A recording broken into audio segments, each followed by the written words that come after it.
que ya vio con el maestro Gaspar, donde qué especie de pez se cultiva, cuáles son las recomendaciones de manejo que se da, el agua residual y su manejo como opción, el cultivo de hortalizas.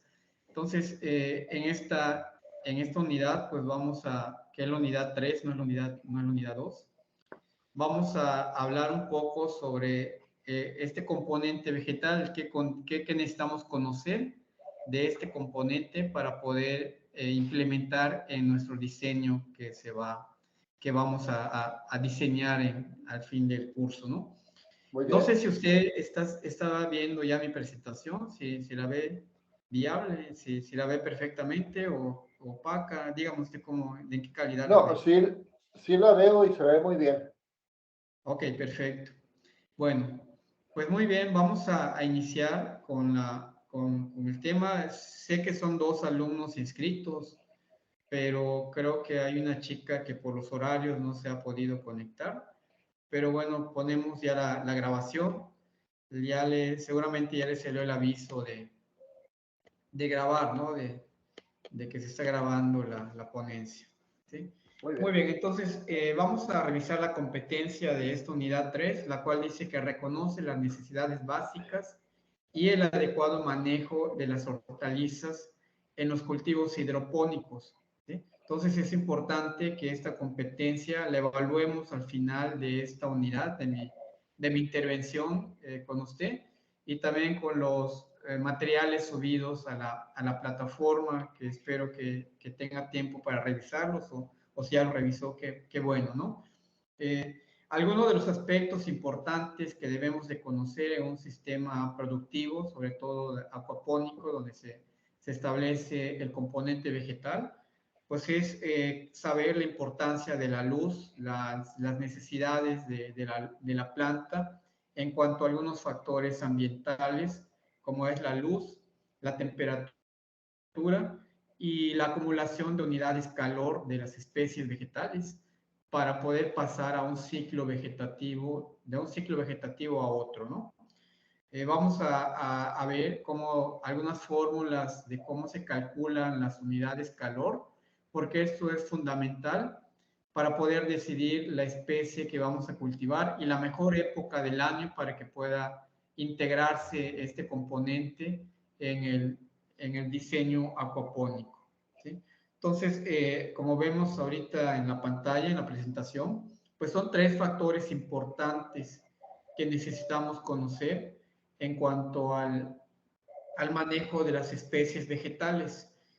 Una de ellas pues, es las condiciones ambientales, la luz, la temperatura, la precipitación, los vientos, la humedad relativa, que estos son los que condicionan el establecimiento de ciertas especies de cultivo o de hortalizas de acuerdo a la época del año en la cual nos encontramos.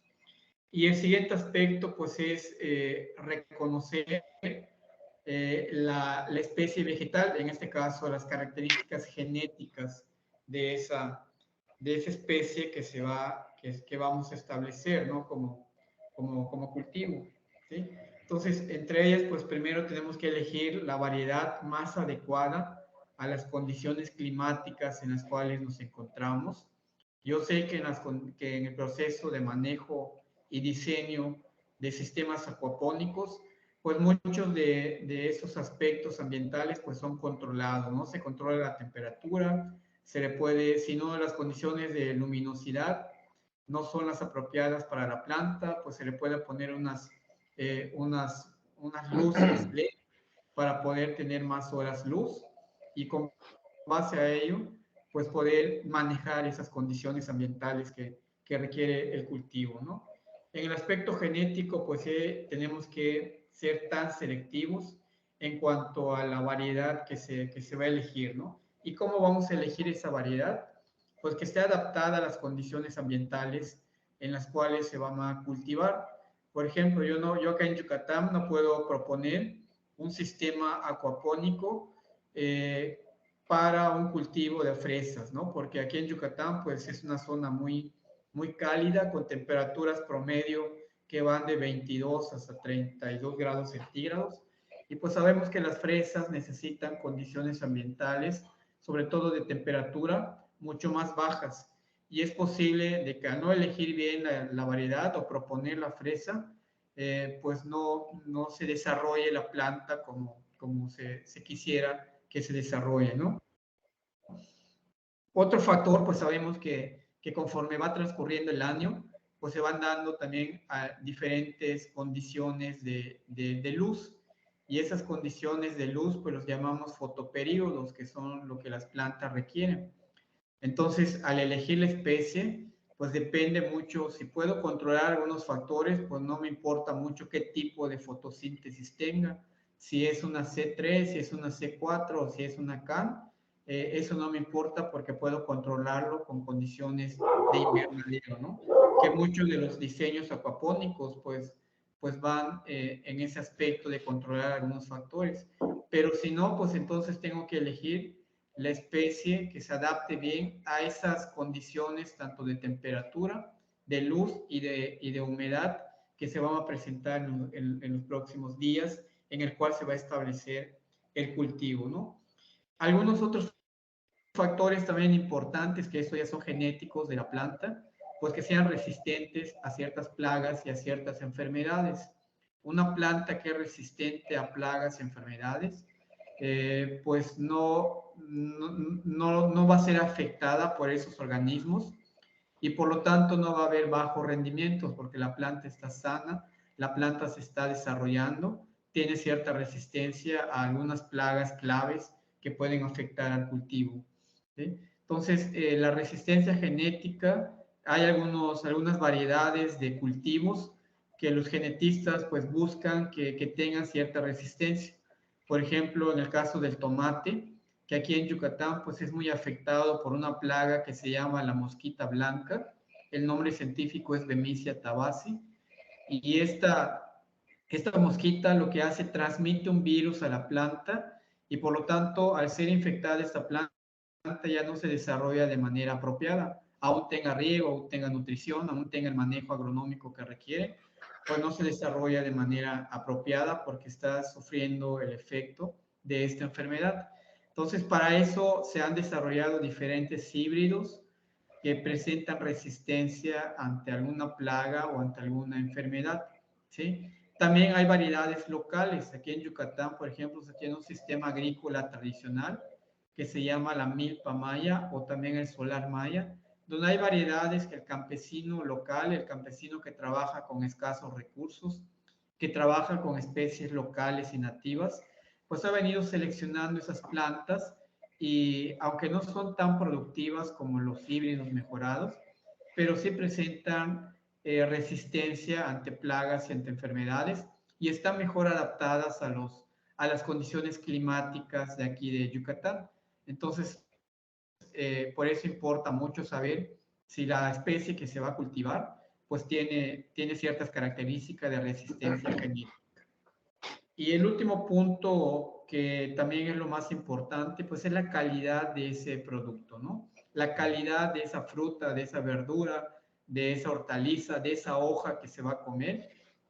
¿Qué tanta, cuáles son las características que busca el cliente, ¿no? Por ejemplo, si es un chile habanero, hablando de un chile picoso que se da aquí en Yucatán, pues generalmente se buscan variedades que sean picosas, que tengan un picor muy alto, con un grados SCOBY que vayan de 900 grados SCOBY, que tenga la fruta, que tenga un color homogéneo, que el color más característico del chile habanero, pues es el color naranja, ¿sí? Y algunas características en cuanto a la forma del fruto, que sea alargado, que tenga lóculos. Entonces, esas son características que tengo que conocer de la especie que voy a cultivar y del mercado también que voy a atender para que pueda producir de acuerdo a las necesidades del mercado y cumpliendo con las exigencias de calidad de ese fruto. Y el último factor que influye en cuanto al éxito de un sistema hidropónico en elegir la especie correcta, pues es el manejo agronómico que nosotros brindamos, ¿no? En este caso, si la planta requiere una poda, ¿en qué momento de la etapa fisiológica se va a podar? Sabemos, por ejemplo, que uno de los cultivos que más se establece en sistemas hidropónicos, pues son las cucurbitáceas, en este caso puede ser el pepino verde, que este pepino verde, cuando se siembra en sistemas hidropónicos y bajo condiciones de invernadero, pues requiere un manejo agronómico muy especial, en la cual pues se tiene que estar podando las ramas laterales de crecimiento, se tiene que estar quitando algunas flores que son masculinas, se tiene que estar guiando a la planta para que suba sobre un tutor. Entonces, cuando hablamos de manejo agronómico, es todo lo que yo tengo que hacer para que la planta se mantenga bien, se mantenga sana, se desarrolle y exprese ese potencial productivo, ¿no? Desde, en este caso del sistema hidropónico, pues saber qué calidad de agua le estoy aplicando, qué nutrientes tiene ese agua que está circulando en la planta para que pueda expresar ese potencial productivo, ¿no? Y el manejo agronómico va desde el establecimiento de la plántula, desde el momento en el cual se pone la semilla en el sustrato a germinar, hasta que la planta se cosecha. Es un manejo constante. Acá implica que tengo que hacer una revisión bibliográfica del manejo agronómico que tiene que tener la especie que yo elegí y dárselo de manera oportuna.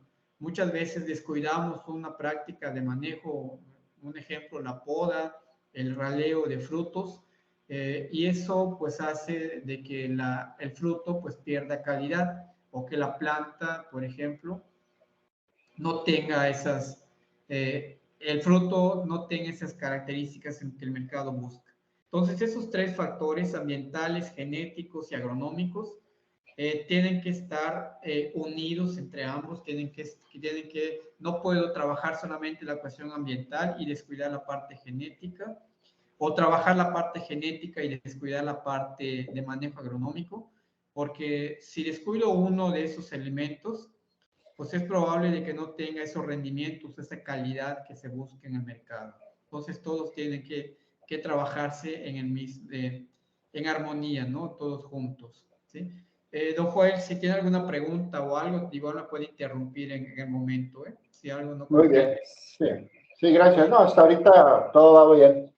Perfecto, don Joel. Muy Gracias. bien. Entonces, continuamos. Pues uno de los factores que consideramos pues son que las plantas pues son organismos vivos, pero no tienen esa facilidad de moverse a condiciones favorables para ellos. Nosotros tenemos que otorgarle esas condiciones. Por eso decimos que las plantas cultivadas son organismos sésiles, por lo tanto no pueden ir en busca de un hábitat favorable si las condiciones ambientales se tornan adversas. Es decir, que cuando yo decido sembrar una especie, pues tengo que darle esas condiciones que requiere, condiciones óptimas para que pueda desarrollarse. Llámese luz, llámese fertilizante, llámese temperatura, que tengo que estar manejando y primero conocer y luego manejarlos para que se exprese ese potencial productivo. Entonces, las plantas responden a cambios de su entorno con modificaciones en su desarrollo que pueden afectar la productividad o la calidad de ese producto. Si nosotros no estamos pendientes del cultivo y se presentaron temperaturas muy altas dentro del sistema de recirculación de agua del sistema hidropónico, pues eso va a estresar a la planta, va a impedir que la planta se desarrolle de manera correcta. Y si yo no tengo el cuidado de darle seguimiento, de observar qué es lo que está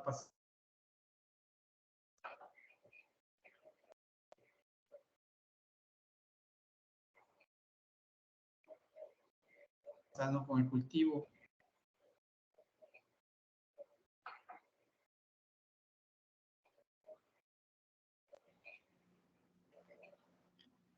¿sí?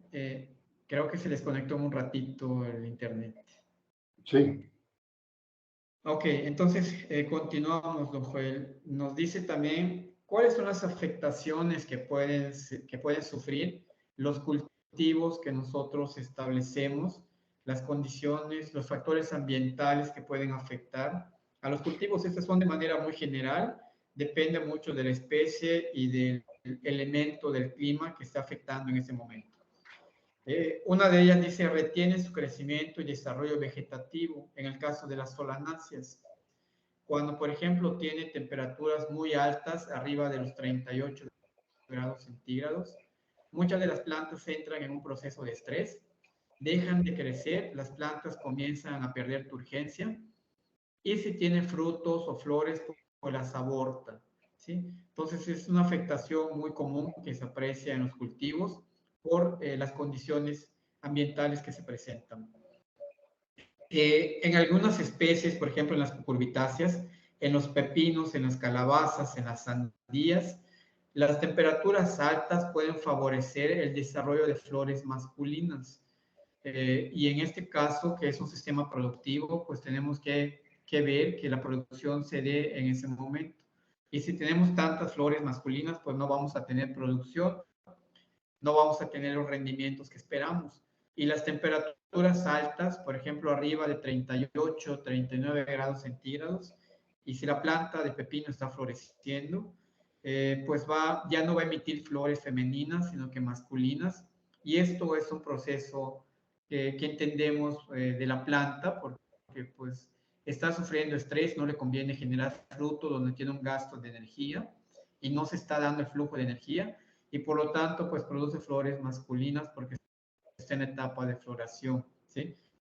Eso puede afectar. Aborto de flores y de frutos también se puede dar por temperaturas altas o por luminosidades muy bajas. En algunas condiciones también los frutos pueden sufrir quemaduras, pueden sufrir daños en la piel de las hortalizas, en este caso del tomate o de algún pepino, si de él estamos hablando, ¿no? Baja producción y por ende pues va a afectar a la producción, ¿no? De que no vamos, si una planta de manera normal, manejado, controlando esos factores ambientales, esos factores genéticos y el manejo agronómico, si alguno de esos falla o las temperaturas incrementan mucho o algún elemento del clima, pues va a haber una baja producción, ¿no? Va a haber un rendimiento pobre y por lo tanto, pues tal vez si es un proyecto en el cual se invirtió recurso, pues interesa recuperar esa inversión de ese proyecto, ¿no? Entonces, los factores agroclimáticos son los responsables de hasta el 15% de pérdida de la producción en cultivos tropicales, ¿no? En cultivos básicos como el frijol, el maíz, la calabaza, las sandías, los tomates, los chiles, sufren por estrés, por condiciones ambientales, bajo pérdidas muy considerables que si no se manejan y no buscamos soluciones, estrategias de manejar esas condiciones, pues podemos perder hasta 15% de la producción, ¿sí? Entonces, un factor importante en el crecimiento de las plantas, pues es la luz que nos llega del sol, ¿no? En las zonas tropicales tenemos una calidad de luz mucho más alta que en zonas templadas. Tenemos fotoperíodos mucho más largos, por ejemplo, ahora que ya estamos en plena primavera, los días se hacen mucho más largos y eso a algunas plantas los beneficia porque recuerda que la luz pues es parte fundamental de la fotosíntesis y la fotosíntesis pues es el proceso metabólico que hacen las plantas para transformar los nutrientes que obtiene del suelo, los que obtiene de la atmósfera y los transforma en proteínas y aminoácidos. Entonces la fotosíntesis, mientras más tiempo de luz tengamos y más calidad de luz tengamos, pues las plantas se van a desarrollar de manera apropiada, ¿no? Y van a dar esos frutos adecuados. Entonces acá vemos esta ecuación en la cual dice, cuando es menor la iluminación, es menor la eficiencia fotosintética, no hay esa producción de aminoácidos, de proteínas, de nutrientes, de sales minerales por la planta, porque la fotosíntesis no se está dando de manera apropiada, ¿no? Y no está generando, no está transformando, no está metabolizando esos azúcares o esas proteínas que se tienen, esos aminoácidos. Entonces acá vemos cuando la iluminación es mayor, la fotosíntesis también se hace mayor y por lo tanto podemos tener menores producciones, ¿no? Aquí es al reverso de lo que platicamos en este momento, ¿sí? Entonces, la eficiencia fotosintética vamos a discutirla un poquito. ¿Usted sabe los tipos de luz que recibimos de la atmósfera? ¿Cuáles son la luz que utilizan las plantas para la fotosíntesis? Sí, bueno, dentro de lo que he leído, que recuerdo, pues, que ellas aprovechan cierto rango del espectro lumínico. No Sí. recuerdo cuáles son estos, pero sí hay uno muy específico que es el que le proporciona los electrones con los cuales se detona la fotosíntesis. Ahorita no me acuerdo Claro. cuál es, pero sí, Sí, sí hay exactamente. un... Entonces tenemos una gran cantidad de luz que nos llega en el planeta Tierra y la luz que utilizan las plantas para hacer la fotosíntesis se le conoce como luz visible y va entre los 380 nanómetros a 700 nanómetros, que más adelante les voy a mostrar ese rango de luz. Y acá vemos una gráfica muy interesante. Habla de los puntos de compensación de la luz, ¿sí? Aquí dice que el punto de compensación es cuando comienza la producción de energía de la luz, se hace más intensa y es suficiente para activar la fotosíntesis y la producción y producir más oxígeno de lo que requiere la planta para la respiración. Entonces, en este proceso de punto de compensación, se le puede llamar como el punto óptimo, en la cual comienzan los cloroplastos a generar o a hacer fotosíntesis, a hacer metabolismo para generar esos aminoácidos que requiere la planta, ¿no?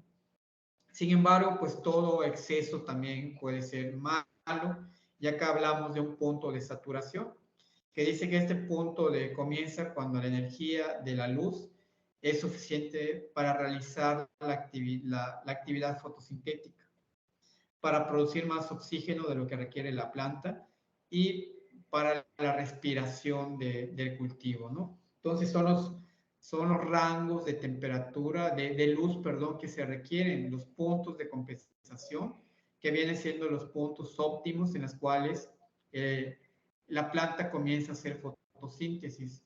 Y los puntos de saturación es cuando la planta ya tiene una luz en exceso y esa luz pues ya no la aprovecha para hacer fotosíntesis, ¿sí? Y si se presenta por mucho tiempo, puede ser perjudicial, puede provocar, por ejemplo, algunos pigmentos que no nos favorecen para algunas plantas que son de hoja, por ejemplo, la lechuga.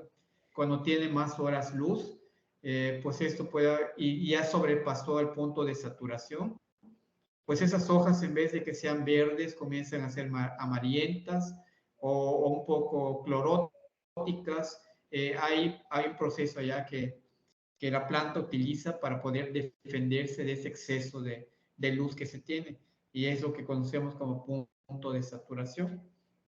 Entonces acá vemos el espectro solar, los tipos de luz que nos llega del planeta, de nuestro planeta Tierra, y vemos que solamente estos puntos que ya les mencioné, la conocemos como luz visible, y esta luz visible pues va entre los 380 hasta los 700 nanómetros. Vemos acá todos los colores del arco iris que conforman este espectro de luz y qué es lo que utilizan las plantas para la fotosíntesis. La luz ultravioleta es perjudicial para las plantas, es la que emite, puede causar la muerte o la sobremultiplicación de células madres y puede ocasionar cáncer en las plantas como también lo ocasiona en el ser humano, ¿no? Y la luz infrarroja, pues es lo que hace que las temperaturas se incrementen mucho más. Entonces, estos dos extremos no son favorables para los cultivos y para la fotosíntesis. La luz que se emplea es la luz visible. De esta luz visible que se emplea, cada espectro de luz, cada tipo de luz, cada color de luz que llega al planeta, pues tiene una función importante en las plantas, ¿no? Por ejemplo, la luz visible, bueno, eso ya lo mencionamos, de 380 a 710 nanómetros, es la radiación que se emplea para la fotosíntesis activa, la radiación fotosintética activa. La luz azul, que va de 400 a 500 nanómetros, es la responsable de activar los mecanismos de la fotosíntesis, es el responsable del crecimiento vegetativo, reduce entrenudos, formación de las semillas e incrementa la masa seca de la planta. Entonces tiene varias funciones esta luz azul que llega. La principal es que favorece el crecimiento vegetativo de la planta. Si tiene mayor luz azul, pues vamos a ver que la planta pues está haciendo fotosíntesis, se va a desarrollar mucho más rápida, va a crecer en cuanto a tamaño, en cuanto a volumen, en cuanto a área foliar, nuestra planta, ¿no? Por eso en algunos invernaderos vemos que le ponen luces de colores a los cultivos para incentivar algún proceso fisiológico de la planta y poder tener cultivos más prontos o de mejor calidad, ¿no? También nos dice que reduce los entrenudos.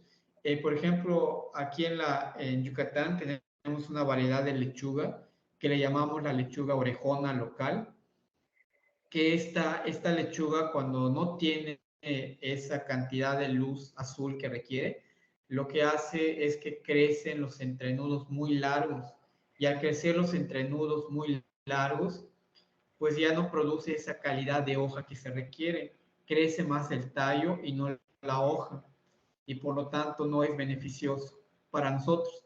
Entonces una solución pues es buscar algunos tratamientos, por ejemplo los tipos de luz, darles color ese tipo de luz que requiere para que la lechuga deje de crecer elongadamente y comience a producir esos frutos que se requieren, ¿no?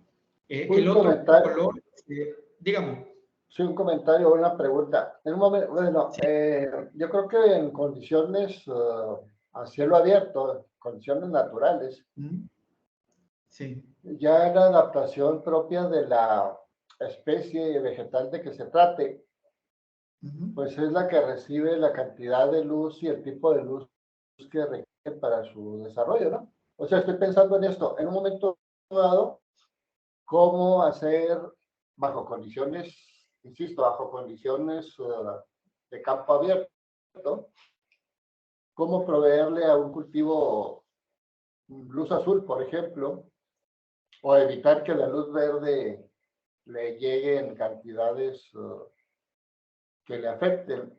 O sea, no me imagino la manera de Claro, hacerlo. Yo creo que ya eso ya viene implícito con la selección de la especie o la variedad, exacto. que ya Es está correcto. adaptada Es el a las elegir la condiciones. especie que se va a cultivar, la temporada de cultivo en la cual se va a establecer. No es lo Sí, mismo cultivar a cielo abierto una lechuga en primavera que una lechuga en invierno, ¿no? Por las sí. calidad de luz que llega en cada etapa, Ujú, en cada etapa del año, ¿no? En cada estación del año, ¿sí? Entonces, porque sería ok. muy costoso poder meter luz o poner una malla sombra que emita ese tipo de luz a cielo abierto. En invernadero, como son superficies pequeñas, pues se puede hacer este tipo. Hay Sí, otros, hay otro, dígame. sí, pues ahí últimamente se han estado, al menos en la literatura, he estado observando que se están generando pues granjas verticales o invernaderos verticales, ¿no? Donde las Sí, condiciones ambientales son básicamente controladas al 100% para que las plantas se desarrollen pues de manera óptima. Indudablemente que ahí sí pues van a controlar las cantidades de luz azul, verde o etcétera, ¿no? Claro, claro, sí, es correcto, ¿no? Que eso se maneja. Y esta información, pues igual la podemos, es como fundamental para poder elegir la época del año o la estación del año en la cual vamos a establecer esos cultivos, ¿no? Así es. Y bueno, entonces cada tipo de luz pues da diferentes características o beneficios a la planta. Eh, la luz roja, por ejemplo, regula la floración y la maduración de frutos. Cuando la luz roja pues incrementa la temperatura del microclima o del ambiente donde está siendo cultivado. Y si la planta está en etapa de floración, por ejemplo, tomates, chiles, pues va a mejorar o va a acelerar el proceso de maduración de esas frutas, ¿no? Las temperaturas emitidas por la luz roja incrementan las condiciones, las temperaturas del medio ambiente. ¿Sí? Muy bien, entonces hay algunas moléculas fotorreceptoras que conocemos que hacen más eficiente el manejo de esa luz, o también cuando se sienten, cuando hay luz en exceso, pues también se activan ellas y regulan las condiciones de crecimiento de la planta, ¿no? Una de ellas pues son los cloroplastos, que son los que captan la luz visible y la transforman en clorofila, dando el color verde de las plantas y proveyendo esos nutrientes que requiere el cultivo. Acá es muy importante que entendamos de que la luz es funcional cuando nosotros aplicamos, por ejemplo, nutrientes al cultivo. En el sistema hidropónico, pues es un cultivo, es un método en el cual no se emplea suelo y constantemente va a estar circulando agua y esa agua pues necesitamos agregarle nutrientes si no los tiene, pero esos nutrientes la planta lo va a absorber, pero si no está haciendo fotosíntesis pues no los va a transformar en proteínas y aminoácidos y ahí se va a quedar y se va a perder esa absorción que tuvo de los nutrientes. Entonces, tener ese balance de luz y activar esos cloroplastos, pues es muy importante en agricultura hoy en día, ¿no? Y otros que dan pigmentos, se llaman pigmentos accesorios, que tenemos los carotenos y las xantófitas, que captan la luz roja lejana, dan pigmentos al follaje, florecen frutos y confieren sustancias aromáticas al cultivo. Entonces, yo les pongo de ejemplo a mis alumnos el cultivo de cilantro. El cilantro es una planta que se come el follaje y que acompaña muchas ensaladas. Y muchas veces cuando la cultivamos fuera de temporada, donde los días son muy cortos, la calidad de luz no es la adecuada que requiere. Si la planta crece, porque la estamos nutriendo y le estamos dando manejo, pero no alcanza a acumular esos aromas que son característicos de la especie, ¿no? Cuando se siembra en temporada de frío, por ejemplo, que son días cortos, pues no tiene ese aroma, ese olor que cuando se siembra en temporada de primavera, de verano, donde los días son mucho más largos y las temperaturas son un poco más elevadas, pues hace que esos carotenoides y esas xantófitas se acumulen y den ese olor rico a algunas de las plantas aromáticas que se cultivan, ¿no? Y esos son los pigmentos accesorios. Otro factor, pues son las flavonoides y las antocianinas, que conforman moléculas aromáticas que captan la luz verde y la roja, absorben la luz ultravioleta, que son nocivas para las plantas. ¿Sí? Entonces son estructuras vegetales que tienen los cultivos para ser más eficiente o para hacer frente a un exceso de luz que se tiene. Y acá vemos otro grupo que se llaman fotorreceptores y mucho de ese manejo en campo que usted comenta que no podemos tal vez dar esas condiciones de luz porque son grandes extensiones, pues un proceso en cuanto al manejo de ellas son esos fotorreceptores, ¿no? Las fototropinas, que son proteínas fotorreceptoras que activan la apertura estomática para que la fotosíntesis inicie con la absorción de la luz azul que comienza con ese proceso fotosintético, ¿no? Y los criptómonos que son, inciden en el alargamiento de los tallos, crecimiento apical, absorción de la luz violeta, azul y verde. Y los fitocromos, que su función principal, pues se encargan principalmente de incentivar la floración y el desarrollo de las semillas, absorben la luz roja y la luz roja lejana. Entonces, dos tipos de luz absorben y esos fotorreceptores pues, son importantes activadores del sistema vascular y del sistema metabólico de la planta. ¿Sí? Eso es un poco de fisiología, de cuáles son eh, eh, esas partes fisiológicas que entran en el cultivo de las plantas, ¿no? Acá vemos una imagen en la cual vemos que la luz artificial en la producción hortícola, en los últimos años, la luz LED, la luz artificial, la luz que no tiene temperatura, pues son las que más se utilizan en los cultivos, sobre todo en cultivos hidropónicos, ¿sí? Vemos acá unas macetas que fueron tratadas con diferentes espectros de luz y se ven las diferencias notorias cuando, por ejemplo, las que recibieron menos luz, las que recibieron otro tipo de luz, pues vemos ese desarrollo anormal o vegetativo de la planta, que muchas veces no corresponde a la especie que nosotros elegimos, ¿no? Entonces, para una lechuga de buena calidad y de mejor sabor, se necesita retrasar o inhibir la floración. En este caso conviene más un tratamiento con la luz ultravioleta moderada, ¿no? Para que esa planta, pues retenerla en esa etapa fisiológica que está en cuanto a la producción vegetativa y que no pase a esa producción de semilla. Muchas de esas plantas cuando pasan a la producción de semilla, pues se vuelven amargas y ya no tienen calidad comercial. Entonces, manejando la luz ultravioleta, pues podemos mantener por más tiempo esa lechuga en el sustrato para ya sacarla al mercado, ¿no? Muchas veces pues no encontramos clientes o tenemos una sobreproducción y la planta pues ya está lista para cosecharse y lo que tenemos que hacer pues es controlar la luz que impida ese paso a la etapa fisiológica de floración, ¿no? Y esa luz que nos va a dar pues es la luz violeta en algunas especies de lechuga, no en todas actúa igual, depende mucho de la especie que se trate, ¿no?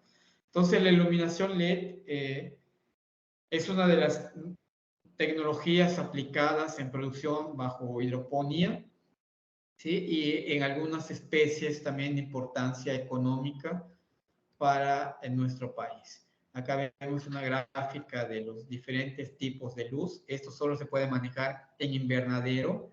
En algunas ocasiones se puede poner a cielo abierto, en campo abierto, pero resulta un poquito cara, ¿no?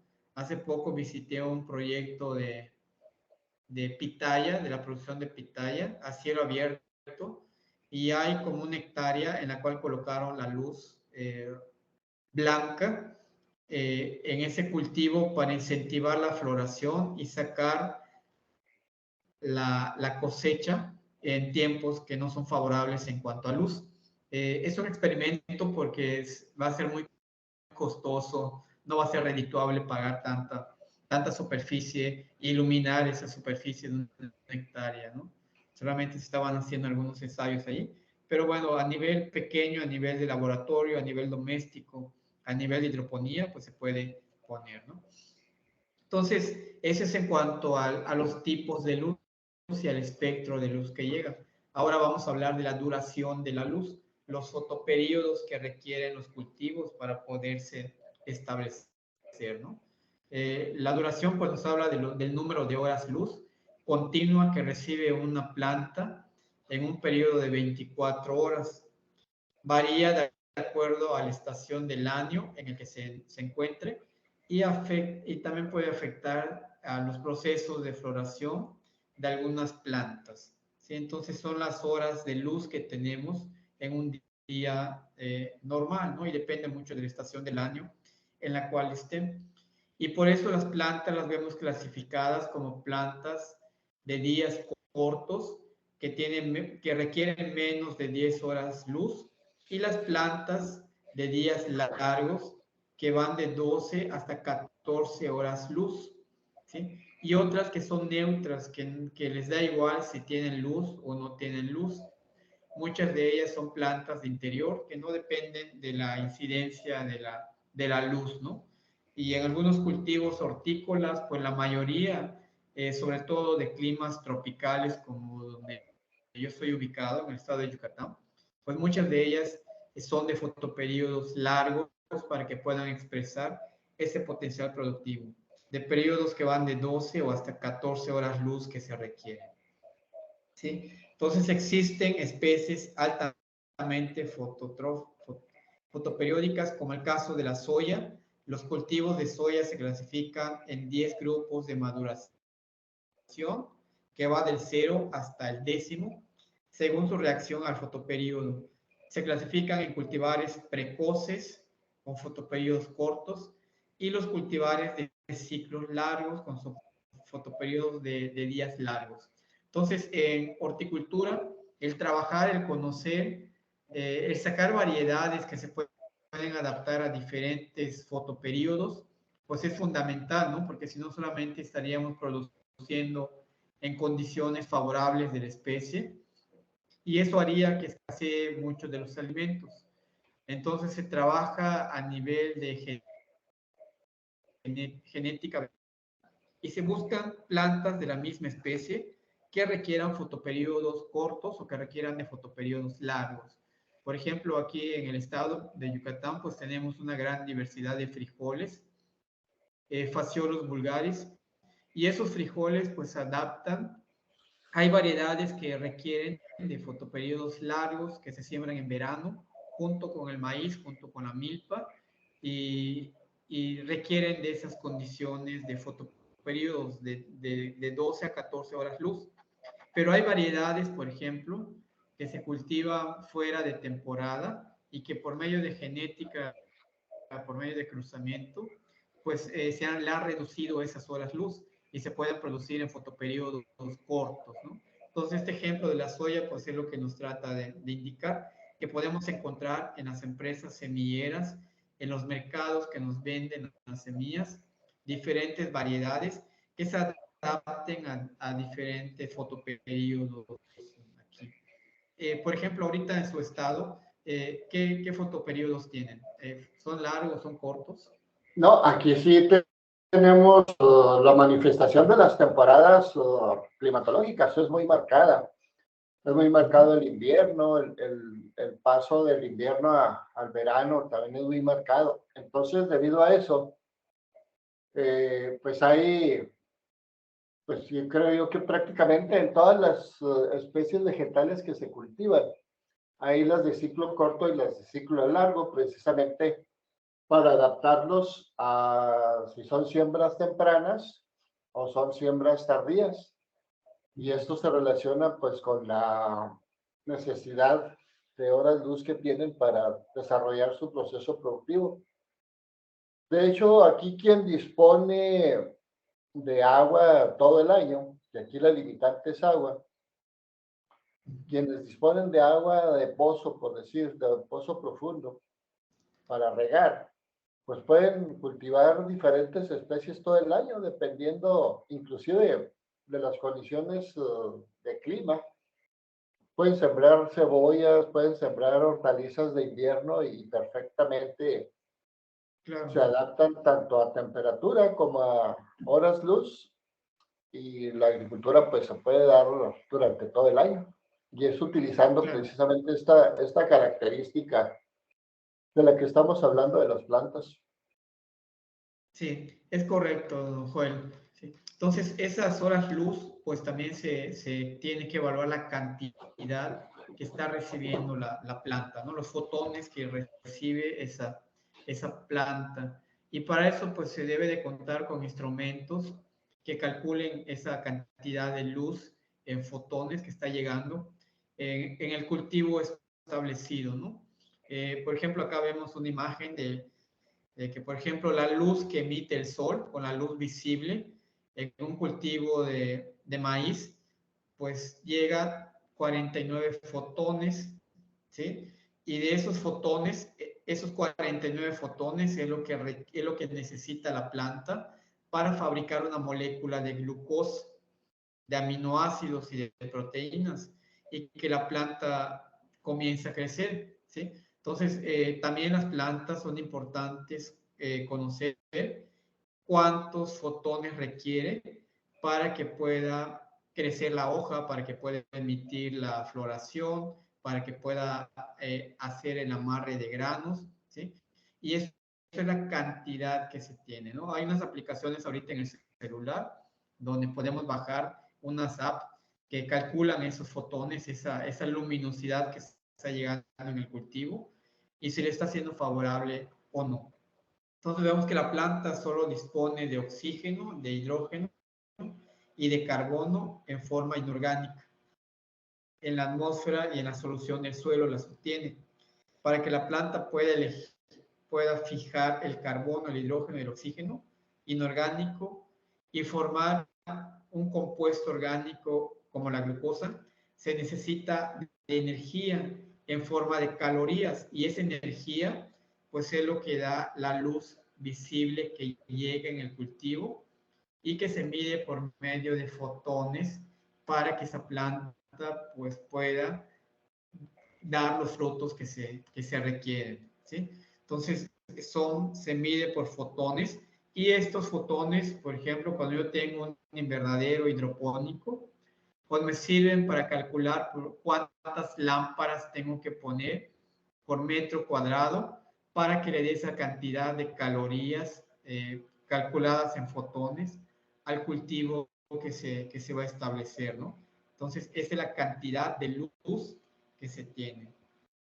Entonces, acá vemos la cantidad de fotones le suministra, que se suministra una planta, pues está dado en moléculas que es de 6,022 por 10 a la 23, ¿sí? Y esto, pues traducido a un micromol, pues nos da 6,022 por 10 a la 17 fotones, o lo que es lo mismo, esa cantidad increíble de fotones que se tienen, ya hacen exponencial, ¿no? Entonces, así, cuando decimos que una planta está recibiendo 100 micromoles de fotones, en un segundo por metro cuadrado, decimos que está recibiendo la millonésima parte de un mol, y ese mol, recuerden que cuando hacemos cálculos de fertilización, pues los tenemos que tomar en cuenta, ¿no? Y si tenemos el fotómetro y podemos calcular esos micromoles que están llegando por metro cuadrado y por tiempo, pues ya podemos hacer la formulación para los cultivos, para nutrir a los cultivos. Entonces acá vemos una clasificación eh, en cuanto a algunos cultivos de días cortos o de días largos. Por ejemplo, el rábano, la calabaza, el melón, la sandía, los colinabos, la espinaca, el maíz, son clasificados como plantas de días largos que requieren de 12 hasta 14 horas luz. Y las especies de lechuga, la soya, los chiles, los capsicum, algunas calabazas, algunos híbridos de calabaza mejorada como la italiana, el camote, generalmente son conocidos como cultivos de días cortos que requieren menos de 12 horas luz. Y lo que hablábamos de plantas neutras, en ellos es el tomate, algunas variedades de pepino, de papa, de frijol, de zanahoria y de cebolla, ¿no? La cebolla no le da igual si hay un día soleado o no, porque no le afecta en su proceso metabólico y en su crecimiento, ¿sí? a lo que le afecta más a la cebolla, pues son las temperaturas que son emitidas por el sol. ¿Sí? Entonces, la reacción de las plantas ante la falta de exceso de luz, pues vemos que crecimientos lentos, débiles, falta de elaboración de clorofila, entrenudos muy desarrollados, células muy alargadas y con pared celular muy débil, lo cual lo hace más susceptible a plagas y enfermedades, a ser afectadas por ellas. Si dan flores, estas caen rápidamente o incluso no crecen. Baja asimilación de fertilizantes, exceso de luz, pérdida de color verde y se torna blanquecinas. Cuando hay un exceso de luz, pues la fotosíntesis no se da de manera adecuada y la clorofila menos, y vemos algunas hojas que están pigmentadas, amarillentas, necróticas, por este exceso de luz que se tiene. ¿Sí? Entonces, muchas veces en horticultura, para poder establecer algunos cultivos, pues es importante orientar las plantas o las camas de siembra, las líneas de siembra, de tal forma que la luz pues sea mucho más eficiente, ¿no?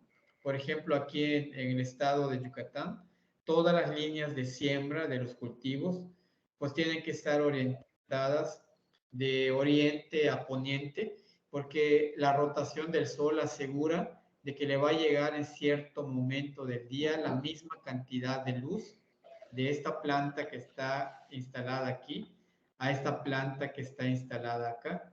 Si yo la pongo de norte a sur, pues la luz en cierto momento, algunas plantas no van a recibir la misma cantidad de sol, ¿no? Entonces, de luz. Y por eso es importante la orientación de las plantas. También decidir si hay árboles frutales o árboles grandes que están cerca de la plantación o del invernadero o del sistema hidropónico, porque esas pueden estar provocando sombra a los cultivos y eso pues va a impedir que las plantas crezcan de manera apropiada, ¿no? Otra, pues también podría ser la mala elección de las variedades, que sembremos una variedad de fotoperiodos cortos cuando se están dando las condiciones de fotoperiodos largos, ¿no? Esa podría ser un error que cometemos muchas veces por no saber o no conocer la importancia de la luz en los cultivos.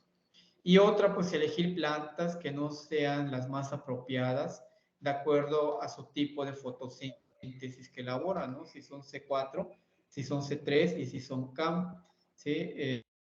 En el caso de las plantas CAM, pues sabemos que la luz del sol la utilizan, almacenan esa energía y la utilizan en la noche. Por eso muchos de los riegos que se sugieren que se haga en las plantas CAM, como muchos de los agaves, pues se hacen en la noche porque la planta ya acumuló esas horas luz que requiere y puede comenzar el proceso fotosintético, aunque no esté presente la luz del sol, ¿no? Porque ya lo acumuló, tienen unas estructuras que acumulan esa energía emitida por la luz y en la noche es cuando la activan y la hacen eficiente, ¿no? Y densidades de plantación óptimas. Cuando, por ejemplo, sembramos lechuga en un sistema hidropónico y las ponemos muy juntas, pues primero va a haber competencia por espacio entre esas plantas, va a haber competencia por luz, y si hay competencia por luz, pues no vamos a desarrollarse de manera apropiada, vamos a crecer muy elongadas, vamos a tener un crecimiento muy lento y no se va a dar esas condiciones que buscamos en cuanto a los cultivos, ¿no? Algunos aspectos, algunas estrategias que se utilizan para hacer más eficiente la luz en los cultivos, pues vemos que podemos utilizar los tipos de acolchado plástico, ¿sí? Los acolchados plásticos es un sistema de plástico que envuelve directamente el sustrato, el suelo, y ahí es donde se establecen esos cultivos. Por ejemplo, la imagen que estamos viendo, pues es un cultivo de chile habanero bajo invernadero, y las camas de siembra están cubiertas con un plástico de polipropileno de color blanco. Entonces aquí, pues este plástico tiene mucha utilidad. Lo que hace, almacena la humedad del suelo, no deja que se pierda los nutrientes, se mantienen en la cama de siembra. Se reducen los riegos porque los plásticos mantienen humedad. Y aparte, si es un plástico blanco o plateado, pues va a reflejar esa luz y esa luz pues va a ser reflejada al en vez de las hojas y algunos tallos que por sombra no les está llegando la luz y va a ser más eficiente la fotosíntesis de esta planta y se va a expresar si hay una eficiencia en la fotosíntesis, hay un buen manejo agronómico, hay una buena fertilización, pues se va a expresar en el tamaño de la planta y la calidad del fruto de la planta, ¿no? También se utilizan vidrios, que no es tan eficiente el uso de los vidrios por el calentamiento y también porque no reflejan tanto la luz. Es un 87%, pero se calienta mucho el ambiente, ¿no? El policarbonato, 62%, el doble acolchado, un 61%, y la luz artificial que puede ir de 50 hasta el 100% de eficiencia en cuanto a la calidad y cantidad de luz que requieren las plantas, ¿no? Entonces dice que los acolchados plásticos incrementan de un 15 hasta un 20% la luminosidad en un cultivo tropical, favoreciendo la fotosíntesis en el en vez de las hojas, lo cual se ve reflejado en la producción y en la calidad de los frutos, ¿sí? Entonces, estas tecnologías nuevas, esto que se ha trabajado para ser más eficiente de la luz, pues es muy aplicado en horticultura, en hidroponía, y por eso es que vemos también que muchos de los sistemas conductores de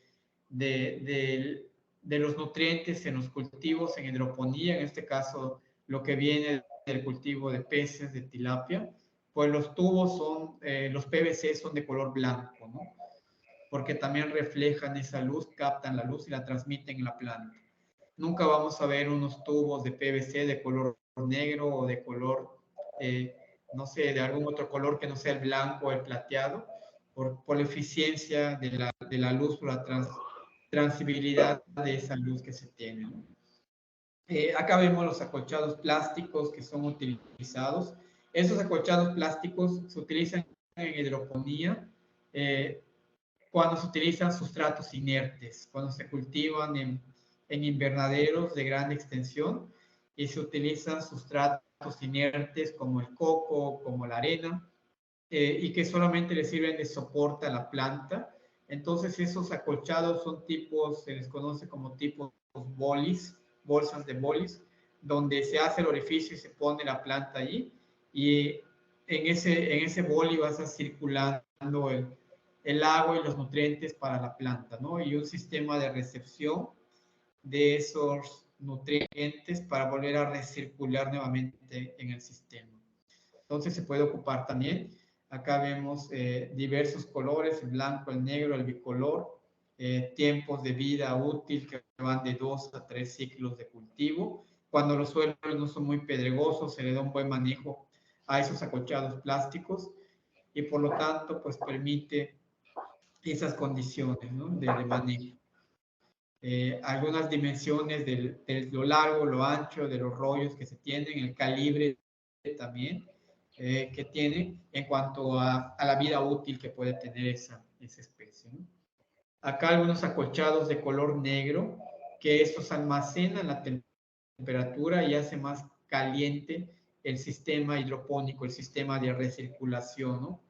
Y cuando el sustrato está muy caliente, pues los nutrientes que están circulando en ese sistema, pues no van a ser absorbidos de manera apropiada por el cultivo, ¿sí? Se utiliza mucho en la agricultura a cielo abierto para controlar arbences, malas hierbas que crecen, y también en condiciones templadas para incrementar y capturar la temperatura y tener un ambiente más cálido en el sustrato para que se pueda desarrollar la planta de manera adecuada. adecuada, ¿no? Y el acolchado plástico que transmite al suelo del 10 al 45% de luz recibida, además refleja un 40 o un 70%. Este efecto favorece el crecimiento del follaje y la salud de las arbences, en vez de las hojas y de la inflorescencia.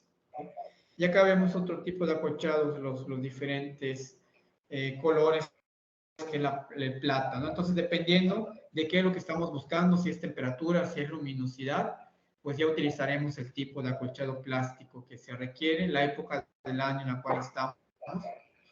Otro factor importante que estos tipos de acolchado plástico, tanto el blanco y el color gris o el color plata, pues ahuyentan también a muchas plagas y a algunas otras enfermedades que pueden llegar al cultivo, ¿no? Por ejemplo, los homópteros, los chupadores de hoja, pues son ahuyentados al reflejar esta luz, estos tipos de acolchado, y disminuye la incidencia de esos insectos en el cultivo de chile habanero, de tomate, de calabacita, de pepino, y aparte de que hacen eficiente la fotosíntesis, pues está también el ahuyentar a insectos que llegan ahí, ¿no?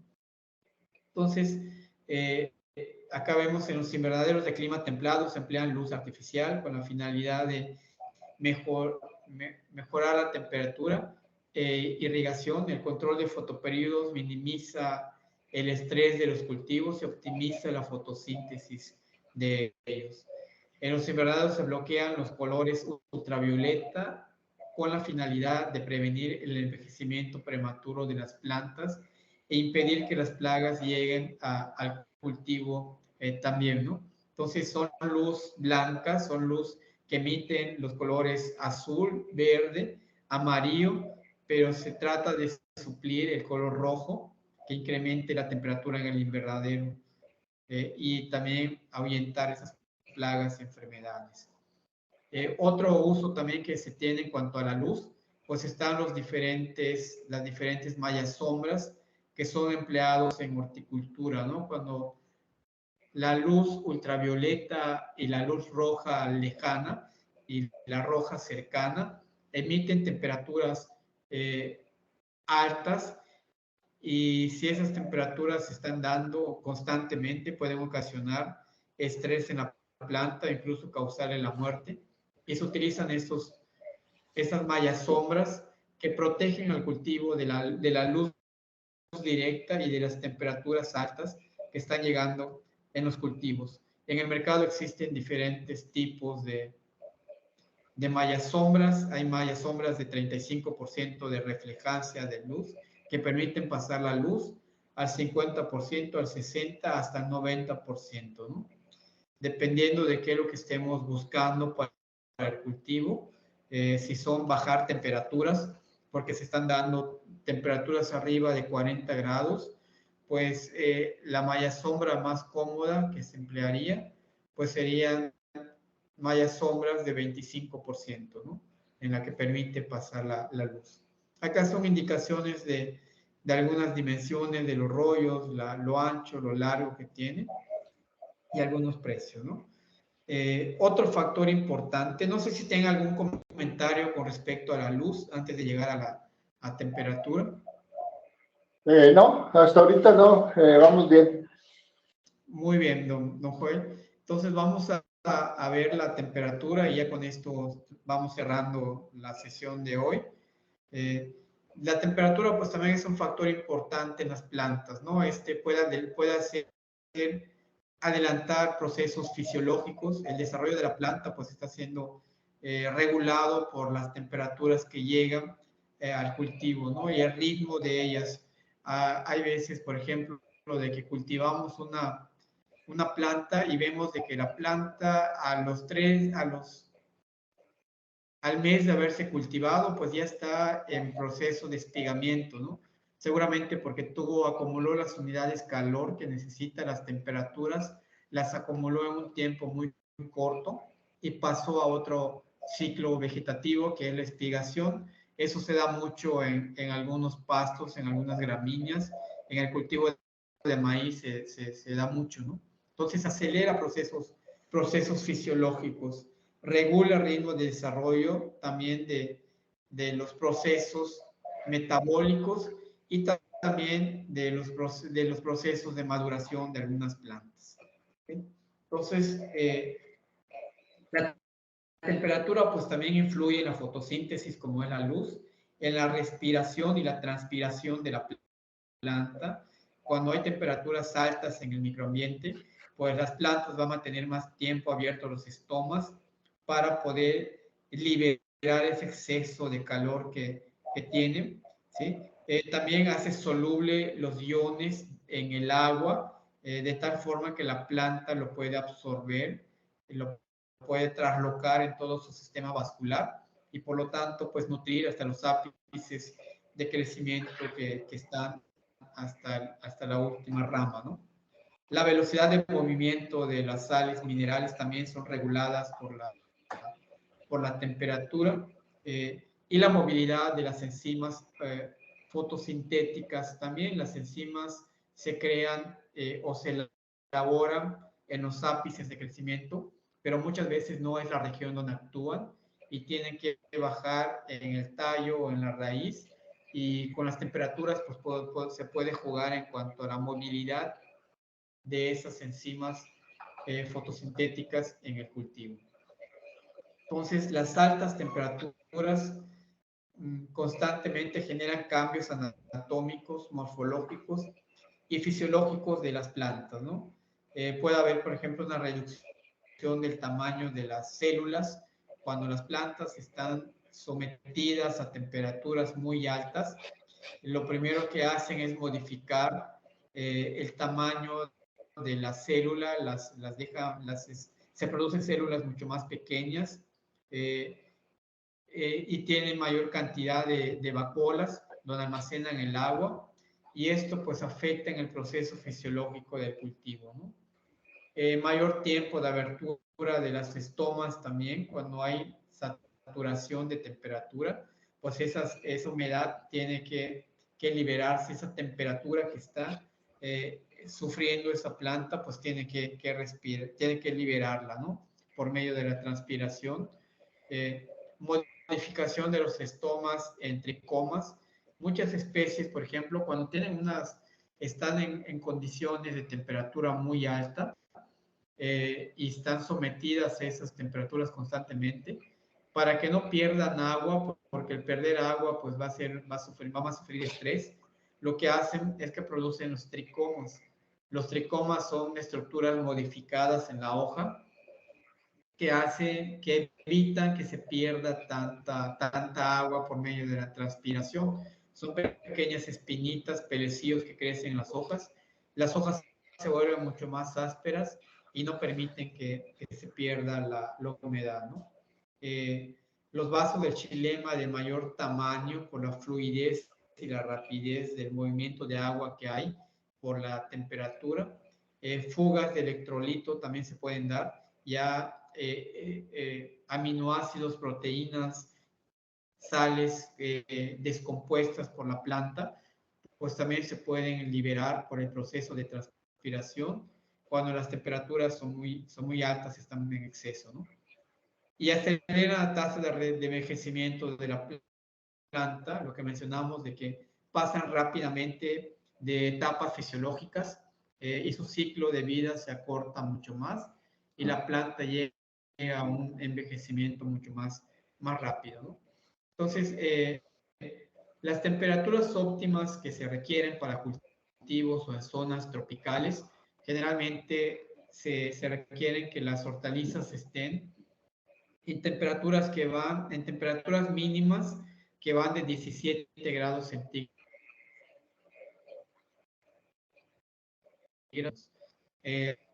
Solar que no rebase los 100 micromoles de fotones en cuanto a la luz fotosintética activa, que es lo que hablábamos acá. Está relacionado la luz de se dice que debe tener entre 1000 moles, micromoles de fotones de la luz eficiente activa, ¿no? Fotosintética activa. Concentración de CO2 constante y arriba de los 500 partes por millón. Esas son las condiciones óptimas que deben de tener las plantas que se cultivan en zonas tropicales para que expresen su máximo potencial productivo. ¿Sí? Cuando no tenemos esas condiciones apropiadas de cultivo, pues vemos muchos problemas en la planta, ¿no? En el maíz, por ejemplo, se expresa cuando hay unas temperaturas altas, sequías muy altas, pues vemos pérdida de viabilidad del polen del maíz y por lo tanto no se fecundan las flores y vemos que no hay un desarrollo homogéneo de los granos y esto fue porque fueron sometidas a temperaturas muy altas, ¿no? De tal forma que el polen perdía viabilidad en ese momento. Entonces acá vemos algunos factores, algunas plantas y sus temperaturas mínimas y temperaturas máximas. Vemos algunas definiciones importantes que sirven para calcular las unidades calor que las plantas deben de acumular en el día. La primera definición es la temperatura base, la cual dice que la temperatura a la cual la actividad fisiológica de la planta comienza a producir crecimiento en el vegetal o viceversa, es la temperatura más baja en el cual el desarrollo se detiene debido al frío. Es decir, que no hay metabolismo, no hay crecimiento vegetal porque las condiciones no se dieron en ese momento. Entonces hay una temperatura base para que comience ese proceso metabólico en la planta. Las temperaturas óptimas es el rango de temperatura en el cual se produce la tasa de crecimiento más adecuada para obtener la mayor velocidad de desarrollo de las plantas.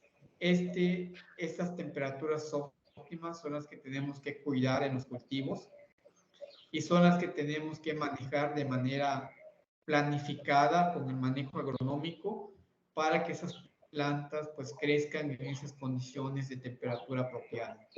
Las temperaturas límite dice que es la actividad fisiológica y enzimática se ve tan afectado a esta temperatura que se detiene el crecimiento y la planta si no se hace un manejo, no se le da un manejo agronómico, no se le aplica riego, no se le pone una malla sombra, pues, y son constantes esas temperaturas límite o temperaturas letal, pues esa planta puede llegar a morir, ¿no?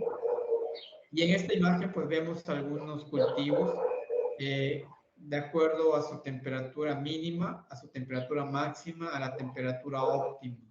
Por ejemplo, en el caso del tomate, pues vemos que las temperaturas óptimas para el desarrollo del tomate pues se dan entre los 13 a los 16 o 18 grados centígrados. ¿Sí? Para el pimiento, las temperaturas óptimas se dan de 13 a 18 grados. Y así es como podemos clasificarlas también. ¿Cuáles son las temperaturas mínimas y las temperaturas máximas que requiere el cultivo?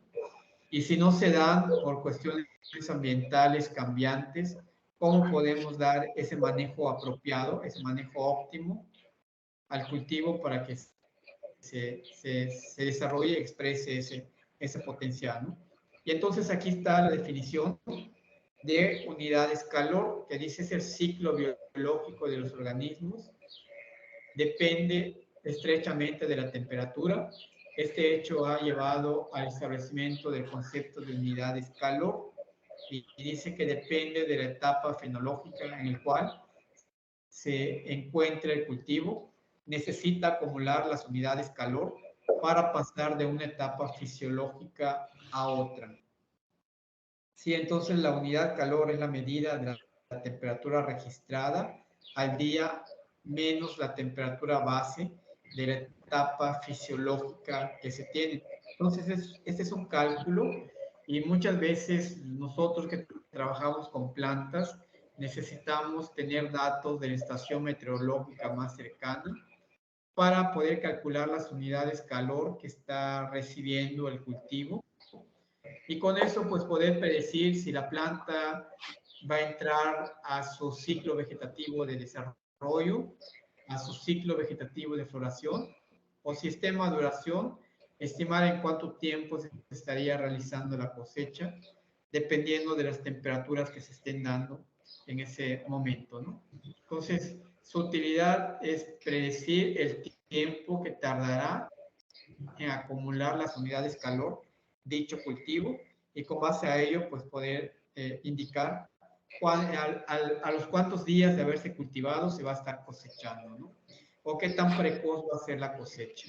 Por ejemplo, acá vemos que para el espigamiento, creo que es una planta de maíz, requiere 60 unidades calor acumular para que se dé la germinación.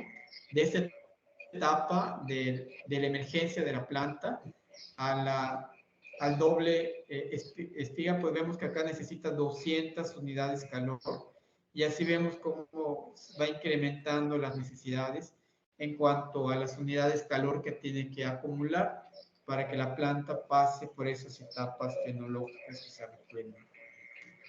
Y esta fórmula pues nos dice que las unidades calor son calculadas mediante la temperatura media del día menos la temperatura base del cultivo. La temperatura base del cultivo pues depende de la especie que usted va a elegir. En el trabajo usted va a definir si va a cultivar calabaza, si va a cultivar pepino o si va a cultivar lechugas y buscar esa temperatura base de inicio de acumulación de unidades calor. Eso por literatura, por especie o por híbrido que se compra, no las da. Y va a ser una resta de las unidades, de las temperaturas medias que se están dando en ese momento, ¿no? Acá vemos, por ejemplo, un ejercicio para hacerlo un poquito más entendible. Dice, el maíz requiere acumular 91 unidades calor para la germinación. Si la estación experimental reportó una temperatura media de 25.5 grados centígrados y la temperatura base para la germinación del maíz es de 7 grados centígrados, la pregunta es, calcule cuántas unidades calor se acumulan para el primer día, ¿sí? En este caso es aplicar solamente esta fórmula. Acumulan para el primer día. ¿Sí? Entonces, ¿cuánto sería, don Joel? ¿Sí entiende la fórmula de ejercicio? Sí, en este caso serían 18,5 unidades calor. Muy bien, 18.5 unidades calor que se estaría acumulando para el primer día, ¿sí? He Y nos visto dice otra aquí, fórmula. ¿mande? Sí, hay una fórmula, bueno, en realidad por ahí me encontré un artículo donde manejan una buena cantidad de fórmulas para calcular las unidades calor. Yo creo que Sí, dependiendo del grado de profundidad que se le quiera dar a la investigación. Pero una que me parece muy práctica es la que elimina los puntos por arriba, o más bien los grados por arriba de la temperatura óptima. sí, Entonces, reduce el rango de la temperatura base a la temperatura óptima y nada más utiliza ese rango de temperatura para efectos de calcular las unidades de calor, porque, por ejemplo, en una temperatura media de 25.5 grados centígrados, pensar que buena parte de ese día estuvo por arriba de los 35 grados o hasta más. sí. Y en el cuadro que vimos previamente, pues prácticamente todas las especies que se manejaban ahí ya tienen su tope de temperatura, está por abajo de los 35, ¿no? Entonces, cuando rebasa ese margen, se elimina la fórmula para proporcionar únicamente el cálculo en base a lo que es el rango óptimo para cada especie. Claro, sí, como se indica, pues hay muchas fórmulas que se pueden utilizar, Sí, ¿no? Está la de sí, temperatura mínima, temperatura máxima, dividida entre dos para sacar la media y la temperatura base, ¿no? Cuando no ujú, tenemos las medias, que las estaciones meteorológicas muchas veces no las dan, solamente tenemos la información de las máximas y mínimas de temperatura y tenemos que hacer ese ese cálculo, cálculo. ¿no? Entonces, en este segundo ejercicio, pues dice, se supone que las temperaturas fueron constantes y aquí pues es calcular a los cuántos días estaría germinando la planta, ¿no? Solamente es Ujú, multiplicar 18 por 18.5 por los días a, para alcanzar las 92.5 unidades calor, que es lo que requiere la semilla puesta en el suelo para que germinen, ¿sí?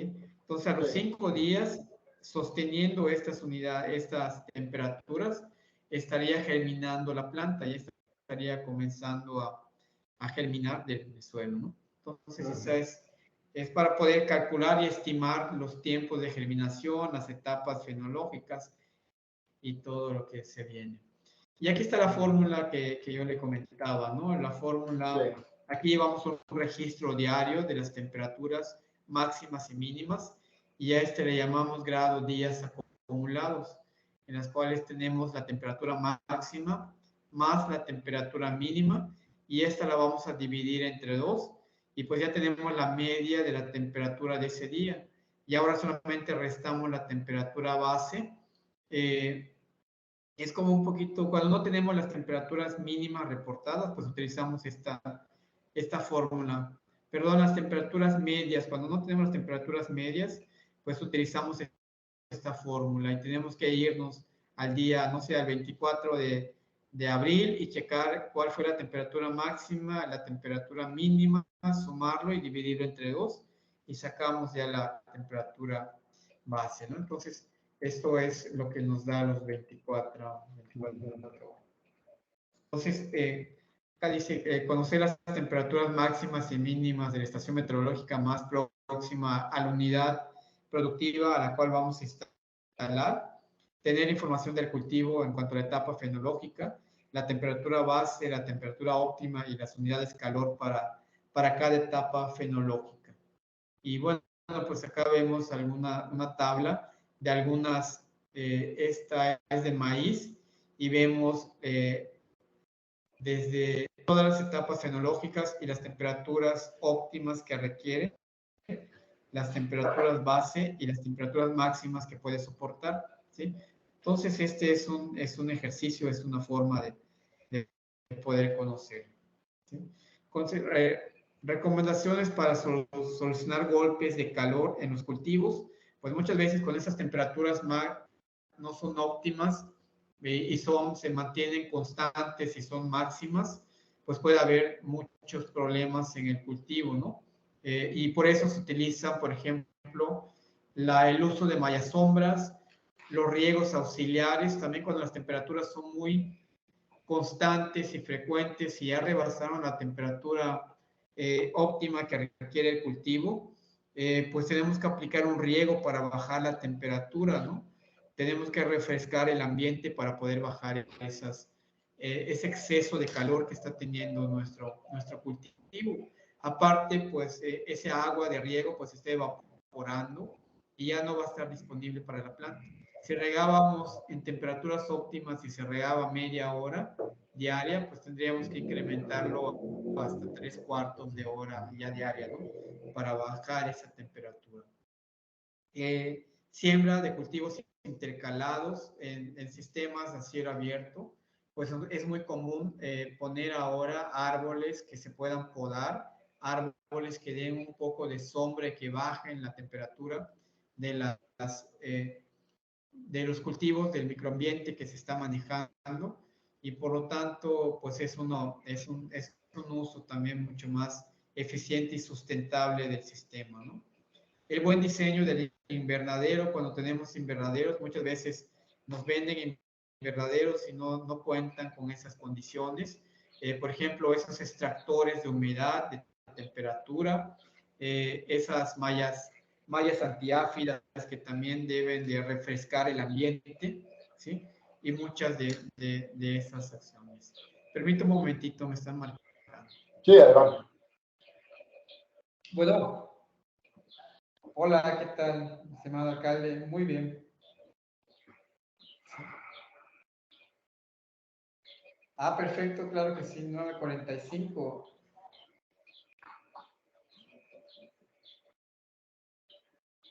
No va a llegar. Sí. Perfecto, ahí vamos a estar, alcalde, muchas gracias. Ok, perfecto, muy bien. Sí, ahí vamos a estar. ¿Invitó al pueblo o quiere que yo haga la invitación en TVG Informado?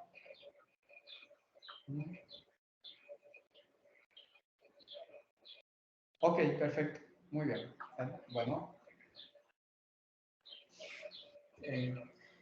pues continuamos, don Joel, disculpe por la Adelante. llamada. No hay El cuidado. alcalde Adelante.